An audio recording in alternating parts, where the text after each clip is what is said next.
Welcome to the studio. Today I'm going to be showing the Lazy Daisy stitch for the Modern Herbal Quilt. This stitch is used in a couple of ways for the echinacea, the dandelion, and the elderberry. So to start, I'm going to go ahead and just show a single Lazy Daisy stitch. I've made a chain of them here, and you're just really creating a kind of a petal-like stitch. So you bring your floss up from the bottom. I like to hold over here because it can get a little tangly, but with my needle, I'm going to come right down next to where I came up, and I'm going to take a stitch, wrap the floss behind my needle, and pull through. I don't want to pull too tightly because when I do that, it creates just two lines next to each other, so you want to keep it a little bit loose. If you do pull too tight, you can just slip your needle under that loop and pull it to loosen it up again, and then just pull gently on your tail here. And then you need to anchor it, and you do that by just taking a little tiny stitch right over the loop, like that. One more time, you come up,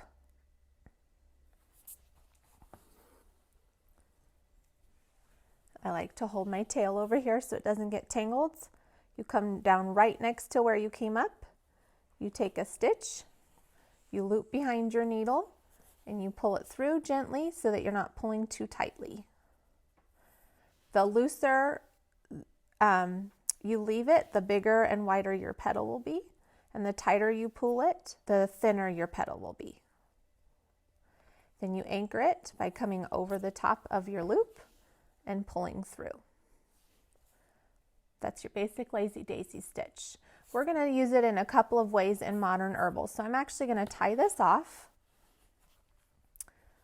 The first way to use this stitch, and the most common way, is to create a flower. So I'm going to show you that first. So over here in the canvas, we have this little dot, and that's going to be the center of the flower.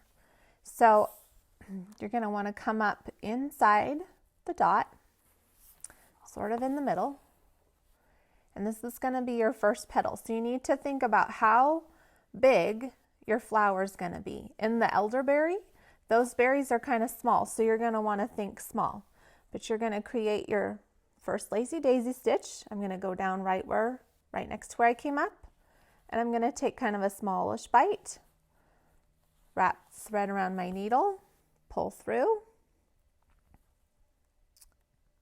anchor the petal, and then I'm going to come back up in the middle near where I started the first time. I like to do about 5 petals per flower, but you're going to work in around with your Lazy Daisy, anchoring each petal, and then coming back up in the middle. 5 is not a hard and fast number. It's just what I like to use. If you feel like you need to add an extra petal or lose a petal to make it fit, feel free. Anchor, come up in the middle,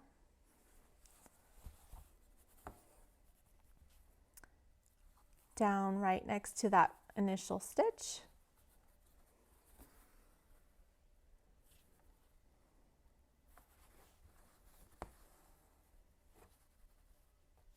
and then a final petal, again starting in the middle. You do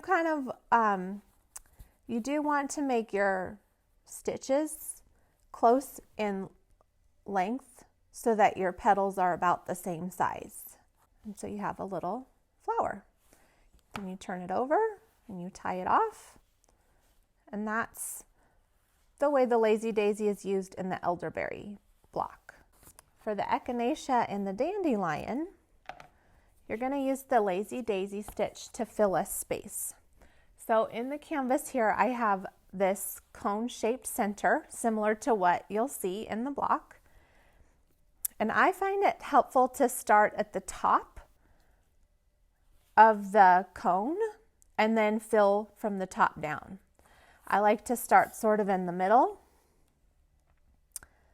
and all of the round parts of the stitch face down. So if it's helpful, you can stitch down.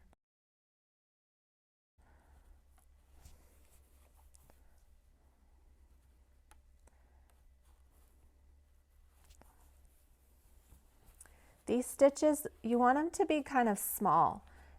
Not too small, but if they're too big, then they just don't have the same filler look. And you don't also have to make them the exact same size. Then you're going to come up again. I fill this whole top space.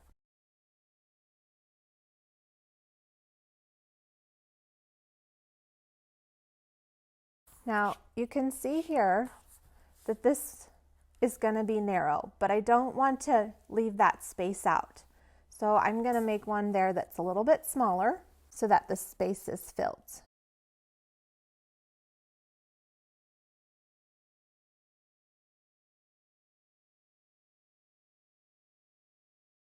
Then I'm going to come up over here and repeat on this side.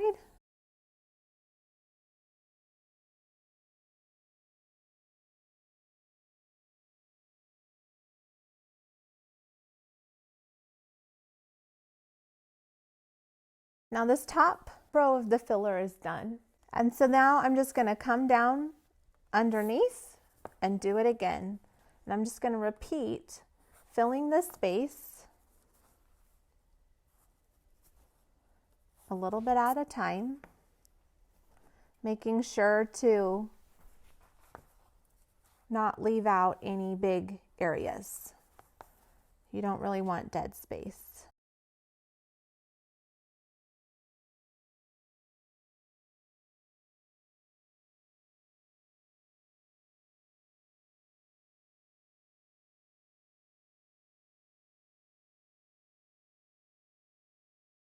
I'm going to tie off the back because I'm out of floss here. Make sure you anchor it a couple of times, trim your tails, and you'll just carry on until you filled your space. I hope that was helpful. Happy stitching!